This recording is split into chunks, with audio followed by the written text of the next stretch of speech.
I'm going to take you through the 3 stages of Minecraft house designs, starting with a basic beginner's house, then transforming it into an intermediate build, then changing it again to a more advanced house style. You can do it too. Don't you go anywhere.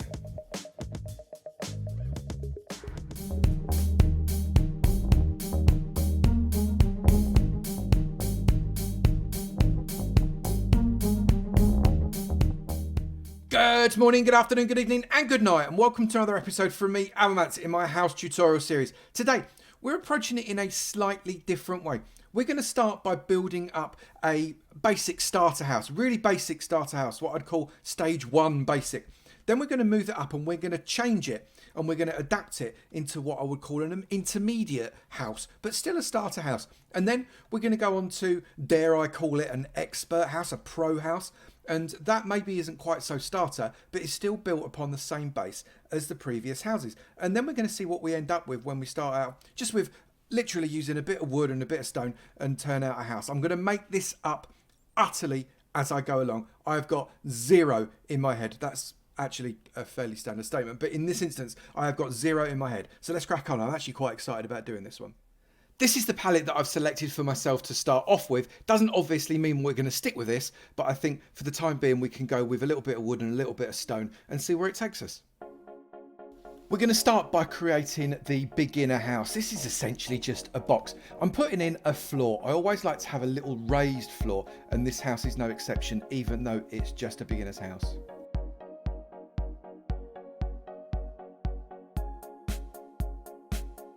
Trimming round in stone, no massive amount of depth. Bear in mind, this house is just to keep you safe right at the beginning of the game, and it definitely will serve that purpose.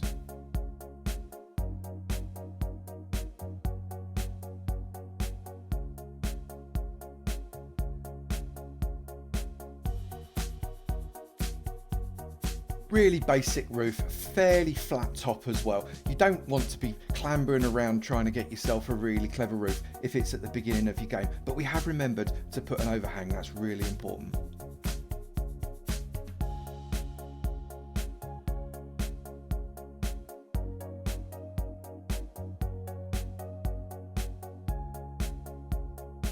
Inside, we're just putting in some basic amenities, bed, crafting table, loads of storage, because right at the beginning of the game you're digging out loads and mining out loads and you need plenty of place for it to go.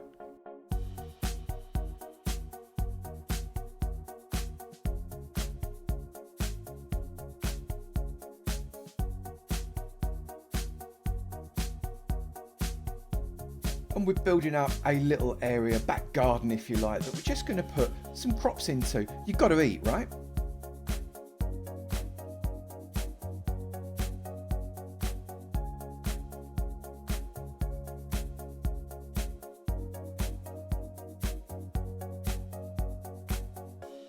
The house has got everything you could possibly need. Walls, beds, a path at the front, a garden at the back, and a roof that overhangs. But when you want to move on to make something a little bit more fancy, you need to use a few more techniques. Let's see if we can't transform this box into something a little bit nicer. So the first thing I did was built up a little platform on the front and created a step that comes out from the side, and then we built onto the side, give it a little bit more of an extra interesting shape using that double pillar of stone, putting in a little front gable on that door just to give a little bit more extra interest, and then take off that silly flat roof and start to bring out a more interestingly shaped roof that's got a much nicer pitch on it, not just a straight 12-12 but something a little bit more interesting.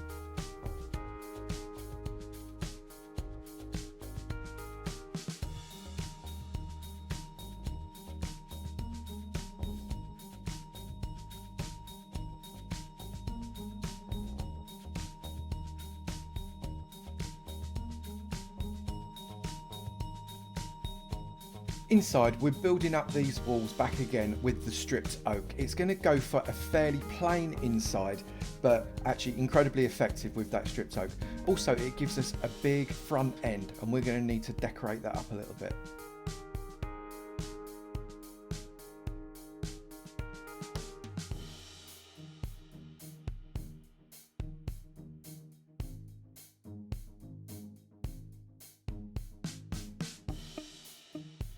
So I've split up both of those big fronts so you've got an up and a down side. It makes it so much easier on the eye. Split up the windows as well, just to make it a little bit more simple, and put in some windowsills with some upside down steps.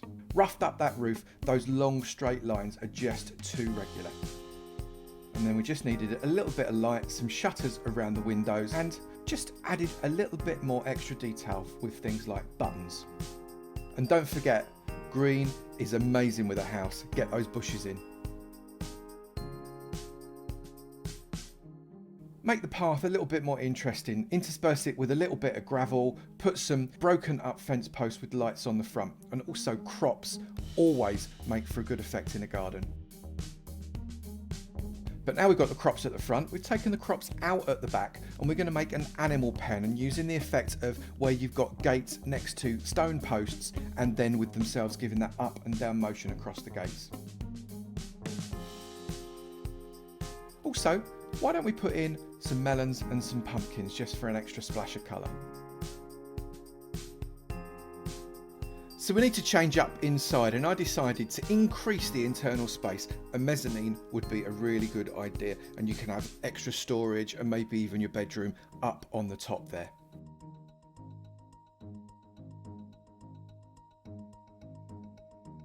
So I put in 2 beds, a crafting table and plenty of chests. We don't really need anything more.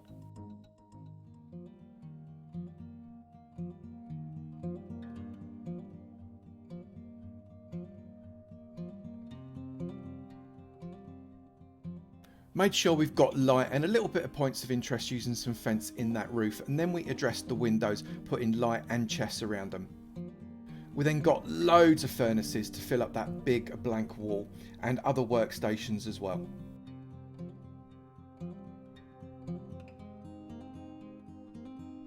Finish off with a bit of carpet just to make it look a little bit more welcoming.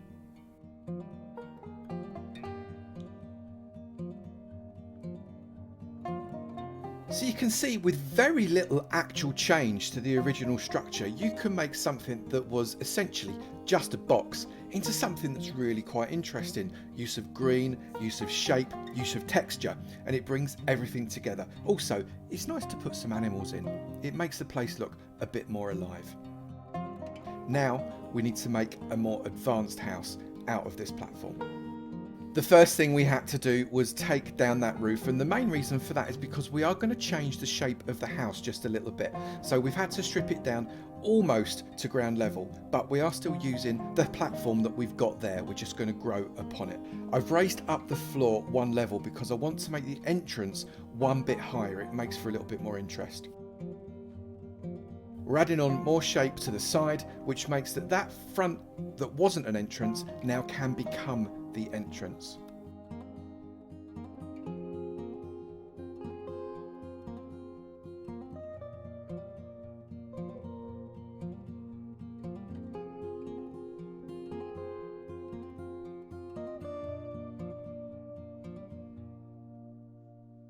I'm also bringing out another platform out of the back. I needed to terraform a little bit, and what that's going to do is bring some more interest in shape. Shape creates interest in a house, and if you've got bits coming out left, right and centre, as long as they're balanced, it's going to make the house look better.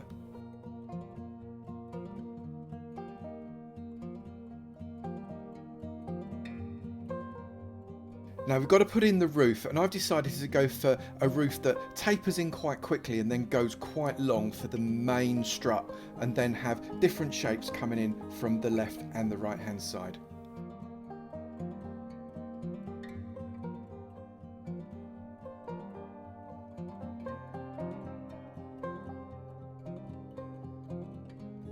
I also then decided that where we used to have the entrance, I'm turning that into a bit of a patio platform, which we can surround with logs and make for just a nice little interesting piece on the front of the house.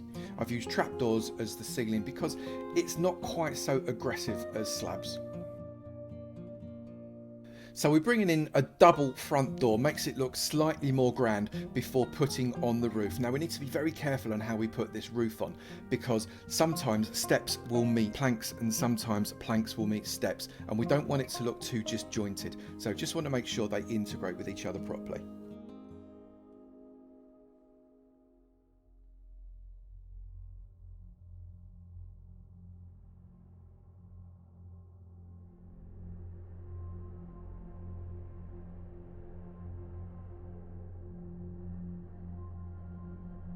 Now I decided that this roof was just too big and it needed some more points of interest. This is not a chimney. I thought we could put some kind of raised, almost like a tower on top of this roof, just to give it a little bit more height and also change the shape from square to round. I've also put a little pod using some dark oak at the top, again to change up the colour and make it a little bit more interesting. It draws the eye, but it doesn't look out of place. I really struggled on how to decorate that top pod. Those fences didn't work, so I changed it up. Changing things is no problem. Bringing in some stone actually surprised me. It worked really well. I then had to bring up all of the walls inside. Again, we're keeping that stripped oak the way we did in the first build, and we're going to keep that theme throughout all of the houses that we've done.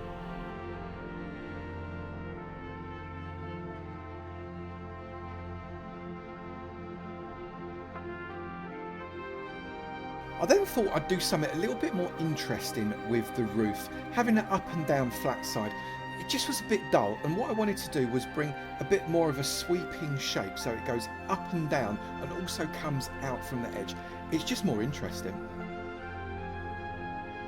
I also wanted to play around with some dark wood on that stripped oak, but it didn't work, so I sticked with spruce and we kept some torches on there, and it actually makes for a nice effect.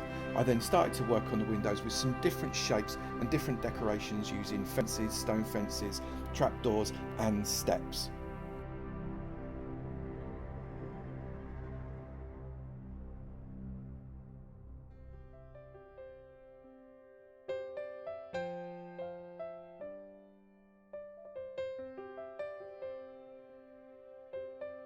Also decided to put a door into the house on that patio.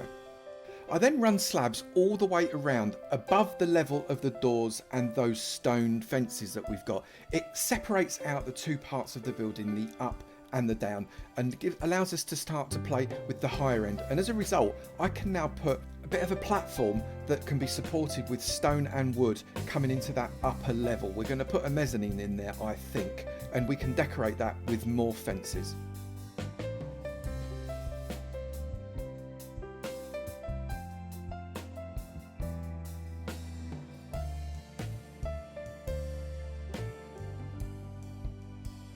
Well, if there's a front entrance, we can't have fields, so we've got to make sure that we've got pathways. So create some steps going up with some logs and some oak, and then create a path coming away from that. I then roughed up the roof, same reason as the last house. It just doesn't work when you've got long straight lines.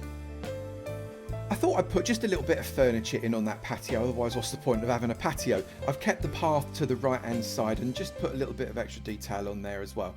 I then thought, let's get ourselves a pond, and I thought I'll put myself in a split level pond.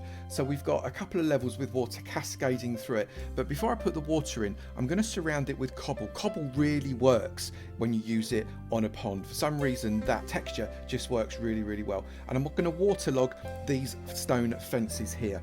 Just laying it out with andesite inside. This is not polished andesite, and also we're going to put some gravel in there as well, just to give that bottom a little bit more texture.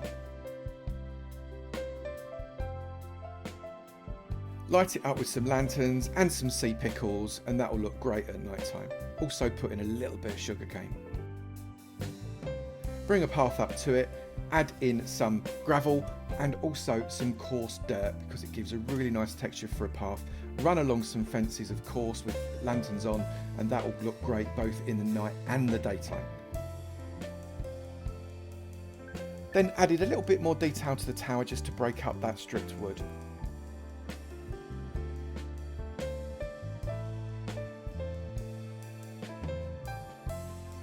I thought we still need some life in this build, so an animal pen was what we needed, and I thought let's do an enclosed animal pen, or at least one with a roof, so if it rains these poor fellas won't get hurt. I've kept the same gate formation, put in cows and sheep, and then I decided to make it a bit pagoda-like with those bushes running right up onto the roof. Bush around all of the house as well. Green makes for such a massive difference and make it tumble down from the upper levels. I also decided to put in a little flat patio area underneath that platform and put in a little bit more furniture in there as well. bush up around the front too, and we're starting to get some real structure for this. Crops, we haven't got crops. Put the crops back in, Avomance. So we put some crops on the right hand side, and we're also going to put some in on the left hand side too. Now, I always struggle with insides, but I decided a mezzanine would have to work for this as well. We're going to somehow have to get up to that tower after all.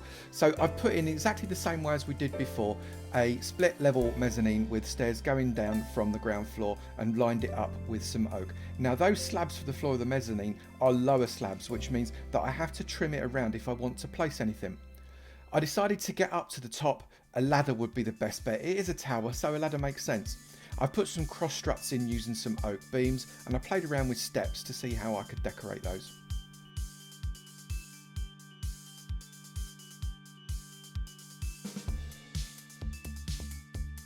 Also use this area for the bedroom with crafting and lots of storage. Downstairs, a little bit of a carpet just for the middle of the room, breaks it up. Put in a few furnaces and then decorate around those windows with trapdoors and steps. And then I've used some composters as planters to bring some green inside as well as outside. I've also created an enchanting and magic area with anvils and also an infinite water source with a brewing stand. Again, plenty of storage. I decided we'd need to put in a little dormer window on the side of this roof because it was just too big and brown and woody. So we've matched it up in terms of shape with the front entrance, and we're putting in some stripped oak just to match up with the rest of the walls.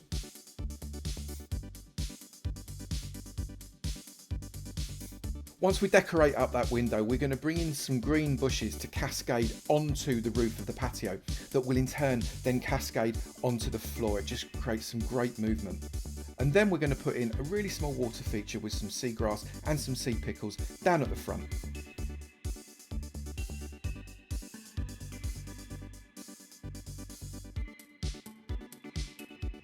And this is the finished advanced house. Detailing is what makes the difference here, detailing and shape. We've used both stone and wooden fences to bring together those windows. We've used lots of green. We've used just simple things like buttons and steps and trapdoors just to bring a little bit more depth and interest and colour. The front garden is so important to the look of a build, and we've made sure we've got a mixture of colour and texture with paths and water and crops.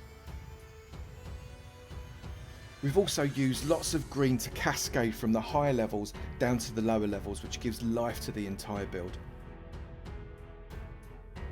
So there you have how to go from beginner to an intermediate to a more advanced build. You don't have to completely restart. You can use the same shape and just build on what you've already got. It's quite a lot of fun, and I hope you've enjoyed watching it. If you have enjoyed this video, please do remember to slap that like button. It'd be great to know you're enjoying it, and I will keep on making them. Also, if you've not done it already, please do hit that subscribe button. It'd be great to see you in my sub club, and I look forward to seeing you in another video. You take it easy now. Bye.